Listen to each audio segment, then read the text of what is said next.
Hello and good morning. Hopefully you're having a great morning. A little dreary out there, but that's expected. I do think the inversion will break a little bit. We'll see some sunshine. Probably give it, I would probably give it another hour or two. Pretty much, I mean, that's been the drill lately. About 1 o'clock or so, we start to see just a little bit of sunshine, and then it gets very warm for the rest of the day. And I think that's pretty much the plan. Now, the question is, and we kind of led with that, is will we have some severe thunderstorms this afternoon? I'd give it about a 20 to 30% chance. A couple of things have to happen. One, I've got to know where that frontal boundary is. I think I have a good idea of where it will be this afternoon. These clouds have got to mix out. We've got to see some sun. If we start approaching 90 degrees, we've got a better chance to break the cap. Some high resolution computer models that I really like say that that is going to happen. But the thunderstorms will be rather isolated. I do think that some of these storms, if that's a big if they do develop, we'll have some very large hail, 2-inch diameter or better. So we're talking about tennis balls, maybe baseballs, something like that. So today is a KENS 5 weather impact alert day. Tonight, I would doubt very seriously we have any development before 6 p.m. After 6 p.m., then fair game, I think. Just in a little zone initially, and then that will expand out to the west as the upper level system kicks in. I'll show you all that here in just a second. So best thing you can do is be alert. Keep it here at KENS 5. I know, and it's really unfortunate because we've got a lot of things going on tonight downtown. Of course, we've got a lot of events going on. Temperature 78 degrees. Normal low is 56. We're almost 20 degrees above normal. Temperatures have not moved very much at all. We started off, let's see, 75. We've only warmed up 3 degrees, and that's what happens when you have cloud cover.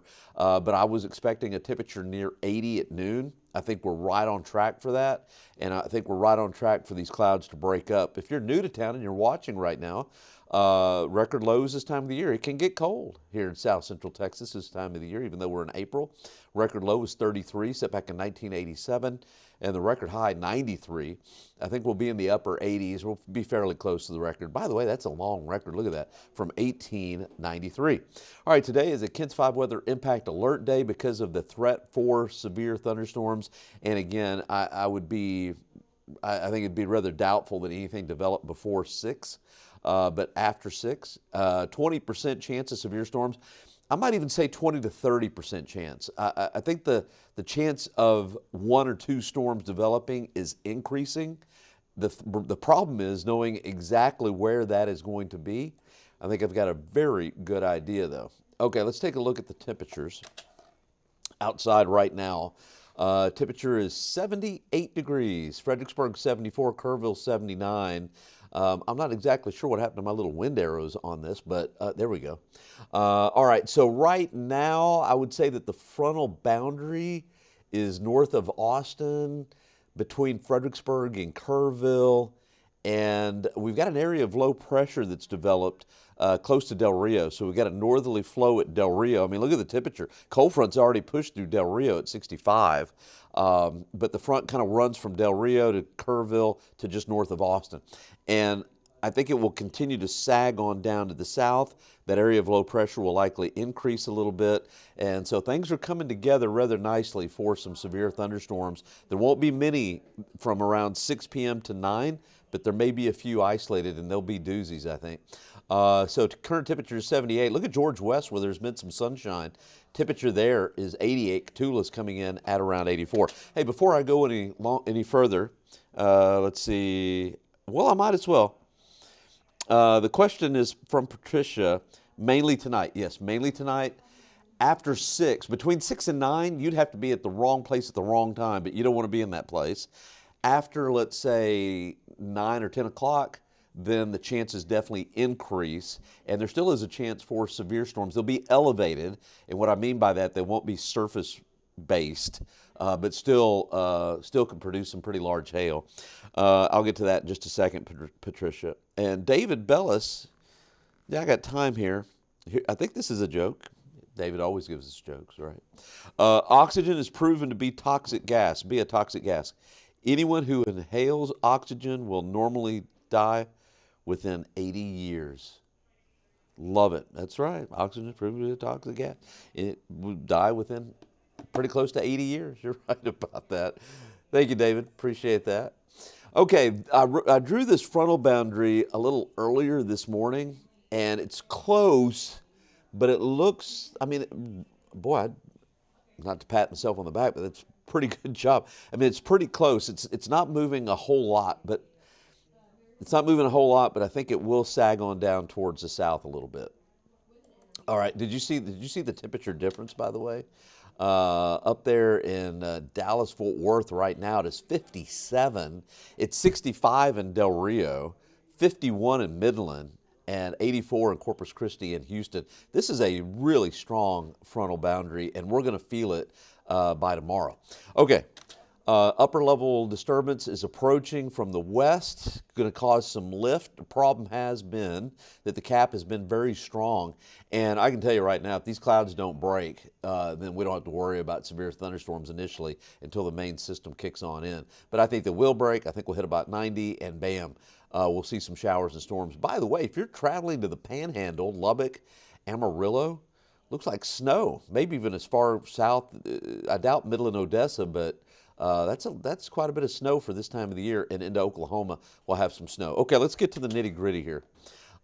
This is what I think is going to happen. I'm using one computer model. I can only use one at a time, but I've got the HRRR, and that HRRR updates every hour. It's a rapid replacement cycle kind of computer model. It's a very good high resolution. It's very good with convective situations. Okay. So this, the HRRR, the latest run that came out just an hour ago, says that the frontal boundary will be like from Pearsall to Seguin and right there. If there's any fallacy in where that frontal boundary is positioned, I think it could be a little further to the north, so keep that in mind. But it looks like if that is the position, then thunderstorms will develop just north of that frontal boundary. And at about 7 o'clock, 8 o'clock, it has some pretty big thunderstorm activity right over Bexar County. Really, to be honest with you, it's hard to say exactly where that boundary is going to be. I would say in the 6 o'clock to 9 o'clock time frame, anywhere from Medina County, Bexar County, Guadalupe County, Comal, Hayes, Kendall, Bandera. Anywhere in there, an isolated severe thunderstorm could develop. I'd give it 20 to 30%. I think that's probably going to be about right. But it'll turn severe, and then they'll follow the mean environmental flow, which is southwest to north and east. And we'll have a tendency to get a little stronger, I think, all the way through 9 o'clock or so, just like that.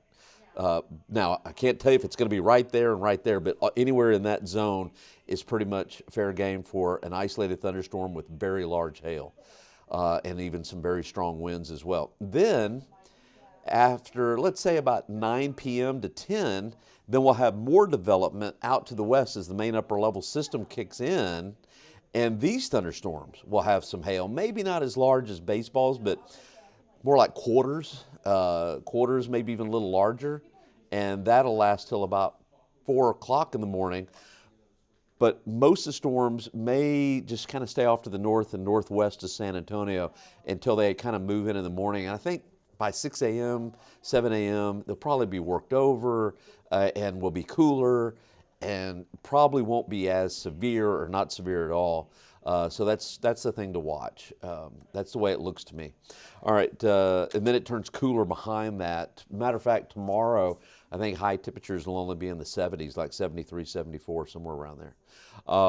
We've got that slight risk pretty much, and initially in that zone that I was talking about, and you can see where the Storm Prediction Center has the slight risk area, basically northern Gonzales County through Wilson County, northern Atascosa County, and then kind of along those 90 counties, and then northward from there. I think that's pretty much just dead on.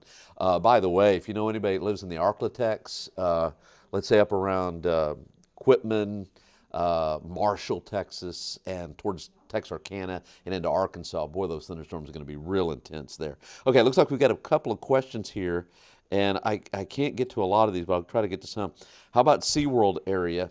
It's all fair game. All fair game from 6 to 9, but again, odds are not that great, so hopefully it won't form right over SeaWorld. SeaWorld area after like 10 or 11 or 12 after midnight in the overnight hours, then you'll have another chance, especially in the early morning hours, I think. Let's see, I think I asked that. I don't think we have much of a tornado risk, and I'm going to tell you why. Because, like I said earlier, these are elevated thunderstorms.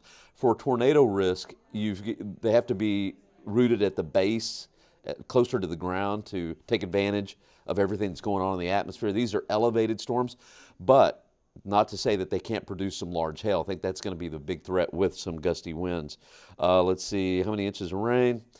Any one location, half an inch. Something like that. I think these will be fairly fast movers. There's some other areas that could pick up heavier rain than that. And let's see, Divine, you're in that zone. All right. Well, that's the way it looks to me. Be safe out there. It does turn cooler. I can't get to the 14-day, but temperatures tomorrow, highs only in the 70s, and I think 60s. That's it for a high, with a low in the 40s Sunday for that final round of the Valero. Okay, thanks for streaming. Appreciate it, and we'll see you later.